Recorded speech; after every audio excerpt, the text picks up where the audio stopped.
কে কেমন হবে? নতুন আরেকটা দল তো চলে আসছে। এরাও বৈষম্য বিরোধী, তবে এদের একটা রাজনৈতিক পরিচয় আছে। সাবেক আমাদের এনসিপিতে যেমন আছে নাহিদ, আসিফ, এরা গণ অধিকারের কর্মী ছিল। সার্জিস, হাসনাত ছাত্রলীগের কর্মী ছিল। আবার এই যে বৈষম্য বিরোধী আন্দোলন প্ল্যাটফর্ম থেকে যে জাতীয় নাগরিক পার্টি বা এনসিপির আত্মপ্রকাশ ঘটলো, আপনাদের খেয়াল থাকার কথা, প্রথম দিকে দলটির বেশ কয়েকটি প্রধান যে মুখ্য পদগুলো আছে সেই পদগুলোতে ভাগাভাগি নিয়ে একটা বিলম্বিত হয়েছিল পার্টিটা ঘোষণা করতে। তো ভাগাভাগির অন্যতম ফ্রন্ট লিস্টে ছিল বাংলাদেশ ছাত্র শিবিরের কয়েকজন নেতারা, যারা এখন সাবেক হয়ে গেছেন। তো তাদেরকে যখন মুখ্য পদগুলো দেওয়া হয় নাই, তখন তারা এনসিপি থেকে দূরে সরে গেছেন। আর অবশেষে United People's Bangladesh, United People's Bangladesh নামক একটা রাজনৈতিক দল অবশেষে তারা গতকালকে সামনে নিয়ে আসলো। কি এই দল, তাদের ভবিষ্যৎ চিন্তা ভাবনা কি, এবং তারা কিন্তু উইরা এসে জুইরা বসা নাই। জুলাই আগস্ট অভ্যুত্থানের পেছনে সবচেয়ে বড় মাস্টারমাইন্ড ছিল জামাত ইসলাম এবং ছাত্র শিবির। তো ছাত্র শিবিরের এই নেতাকে কোথাও না কোথাও সম্ভবত পলিটিক্যাল পয়েন্ট অফ ভিউতে অথবা বিভিন্ন কিছু চিন্তা করে যে আস্তে আস্তে এই দলটার মধ্যে তাদের আধিপত্য অথবা অনেক কিছু ঘটতে পারে, যেহেতু তারা একটা বিএনপির ভাষায় গুপ্ত দল তারা বলেন আর কি, বাট আমরা দেখছি তারা প্রকাশ্যও করেন, গুপ্ত করেন। যাই হোক, জুলাইয়ের আকাঙ্ক্ষাকে বাস্তবায়নের অঙ্গীকার নিয়ে আরো একটি রাজনৈতিক দল আত্মপ্রকাশ করলো। আমরা দেখলাম তাদের নাম দেওয়া হচ্ছে ইউনাইটেড পিপলস বাংলাদেশ।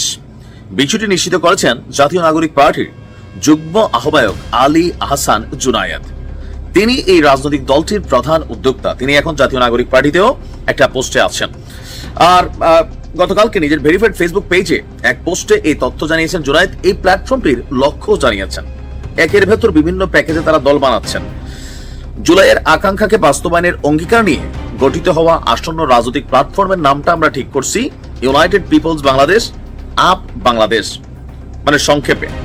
জুলাইয়ের আকাঙ্ক্ষা বলতে আমরা সুনির্দিষ্টভাবে কিছু লক্ষ্যমাত্রা নির্ধারণ করেছি, যেটি বাস্তবায়নের লক্ষ্যে বাংলাদেশের আপামর ছাত্র জনতাকে সঙ্গে নিয়ে প্ল্যাটফর্মটি এগিয়ে যাবে ইনশাআল্লাহ।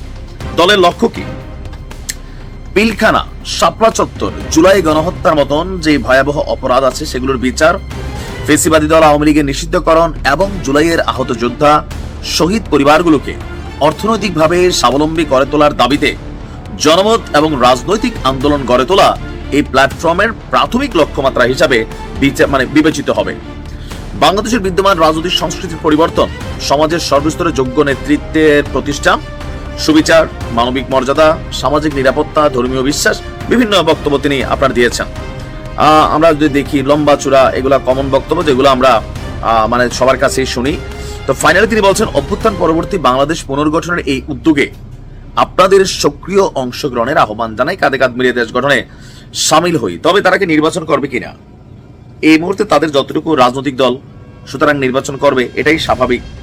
কিন্তু তারা তাদের যে গতকালকে যিনি প্রধান এই দলটির উদ্যোক্তা জুনায়েদ, তার যে লম্বাচড় স্টেটাস, সেখানে আমরা নির্বাচন ইস্যুতে বা 2025 হোক বা 26 হোক যে জাতীয় নির্বাচন আছে সেখানে তারা অংশগ্রহণ করবেন এরকম কোনো বক্তব্য আমরা এখানে দেখি নাই।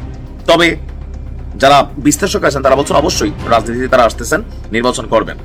এখন এনসিপি বা আপ বাংলাদেশ, তারপর কালকে দেখলাম একটা রকেট একটা দল, আবার এটা নাম আসছে রকেট, না জানি মার্কা পাইছে রকেট, এরকম বিভিন্ন দল আসছে।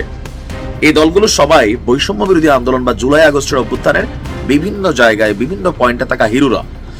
আমার ধারণা এই টিমের মধ্যে বেশিরভাগই কানেক্টেড হবেন যারা বাংলাদেশ জামাত ইসলামের মতাদর্শরা আছেন। কেউ বলছেন এটা আসলে জামাতের প্ল্যান ডি, জামাতের তো প্ল্যানের অভাব নাই, প্ল্যান সিবিডি, যে এনসিপি কে ঠেকানোর জন্য হয়তোবা জামাত এটা এই দলটাকে লঞ্চ করতে যাচ্ছে। আর জুনায়েদ তিনি সাবেক ছাত্র শিবিরের নেতা, তিনি এখন যে দলটা করবেন কোথাও না কোথাও মনে অন্তঃকরণে আমরা দেখি যারা জামাত ইসলাম করেন তারা কিন্তু দলের প্রতি আনুগত্য থাকেন, সবাই থাকে, তবে তাদের আনুগত্য একটু বেশি। তো কি মনে হয় যে এনসিপির বিপরীতে এই আপ বাংলাদেশ কতটুকু দাঁড়াইতে পারবে বা দাঁড়াইতে দিবে, সেটা একটা বিষয়। দেখা যাক, যত দল হবে তত পাবলিকের কাছে চয়েস অপশন বড় হবে।